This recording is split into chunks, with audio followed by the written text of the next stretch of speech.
साँच उप तहसील को मिला स्थायी प्रशासनिक सहारा। सेवानिवृत्त नायब तहसीलदार नजीर हुसैन ने संभाला कार्यभार, राजस्व सेवाओं को मिलेगी नई गति। जनजातीय एवं दुर्गम क्षेत्र पांगी की साँच उप तहसील में प्रशासनिक कार्यों को नई दिशा और स्थायित्व मिला है।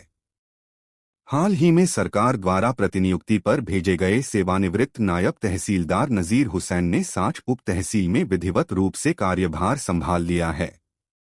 उन्होंने 27 फरवरी 2026 को पांगी मुख्यालय में अपनी ज्वाइनिंग दी थी, जिसके बाद अब साँच उप तहसील में राजस्व कार्य नियमित रूप से संचालित होने लगे हैं।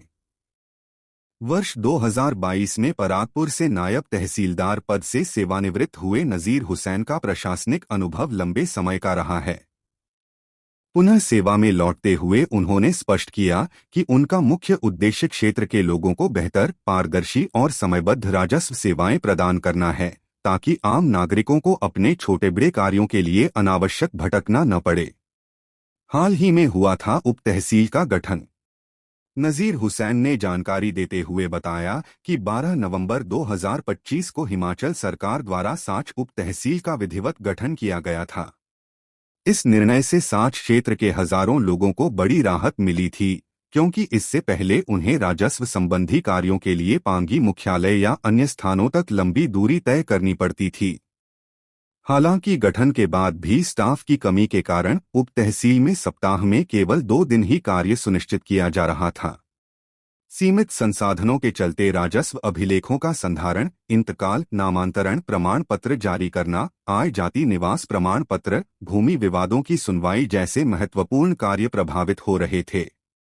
अब नायब तहसीलदार की नियमित नियुक्ति के बाद इन सभी कार्यों को व्यवस्थित ढंग से आगे बढ़ाने की प्रक्रिया शुरू कर दी गई है।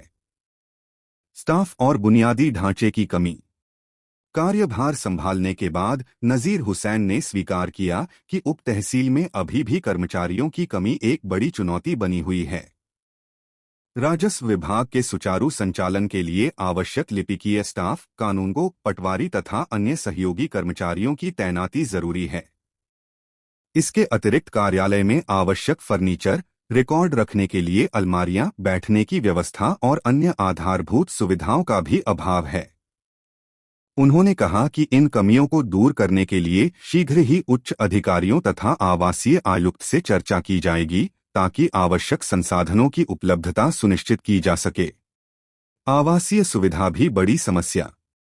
दुर्गम पांगी क्षेत्र में कर्मचारियों के लिए आवासीय सुविधा का अभाव भी एक गंभीर समस्या है। नजीर हुसैन ने बताया कि स्टाफ क्वार्टर उपलब्ध न होने के कारण कर्मचारियों को रहने की व्यवस्था करने में कठिनाई होती है। यदि उप तहसील को स्थायी रूप से सुदृढ़ बनाना है तो कर्मचारियों के लिए आवासीय व्यवस्था सुनिश्चित करना अत्यंत आवश्यक है। उन्होंने उम्मीद जताई कि सरकार और जिला प्रशासन इस दिशा में सकारात्मक पहल करेंगे, ताकि साँच उप तहसील पूरी क्षमता के साथ कार्य कर सके। स्थानीय लोगों में खुशी की लहर है। साँच क्षेत्र के लोगों ने नायब तहसीलदार की नियुक्ति का स्वागत किया है। ग्रामीणों का कहना है कि अब राजस्व संबंधी कार्यों के लिए उन्हें लंबी दूरी तय नहीं करनी पड़ेगी और समय तथा धन दोनों की बचत होगी। विशेषकर बुजुर्गों, महिलाओं और दूरदराज के गांवों से आने वाले लोगों को अब बड़ी राहत मिलेगी। स्थानीय पंचायत प्रतिनिधियों ने भी उम्मीद जताई है कि उप तहसील के मजबूत होने से क्षेत्र के विकास कार्यों को गति मिलेगी और प्रशासनिक पारदर्शिता बढ़ेगी। बेहतर प्रशासन का संकल्प। नजीर हुसैन ने कहा कि वे अपने अनुभव का लाभ साँच क्षेत्र के लोगों को देंगे और पूरी निष्ठा के साथ कार्य करेंगे। उन्होंने भरोसा दिलाया कि सीमित संसाधनों के बावजूद जनता की समस्याओं का प्राथमिकता के आधार पर समाधान किया जाएगा।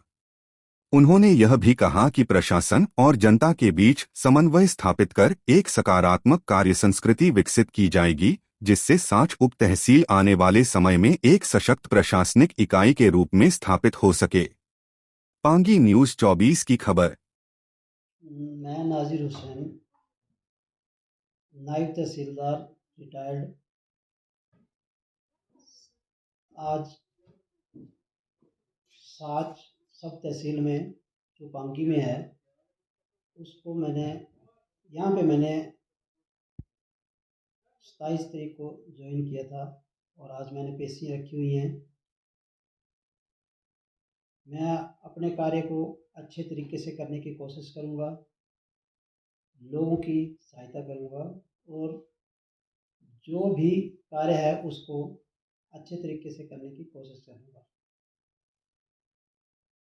आज जो पेशियाँ रखी थी उसमें से कुछ लोग आए हुए हैं। ये अभी नई तहसील बनी हुई है। यहाँ थोड़ा ठहरने का और फर्नीचर का और सब इतने अच्छे तरीके से सेट नहीं है। इसको सुचारू रूप से चलाने के लिए मैं विभाग से भी ये आशा करता हूँ कि इसके लिए अच्छे तरीके से कोई फर्नीचर वगैरह या अच्छी चीज़ें जो है वो दी जाएँ और लोगों को कार्य को मैं समय पर करने की कोशिश करूँ। इससे पहले मैं परागपुर में एज ए नायब तहसीलदार कार्यरत था और वहाँ से 2022 में रिटायर हुआ था और सेवानिवृत्ति के बाद अब पुनः मुझे यहाँ भेजा गया है। मैं अपने कार्य को अच्छे ढंग से करने की कोशिश करूँगा और लोगों की मदद करूँगा।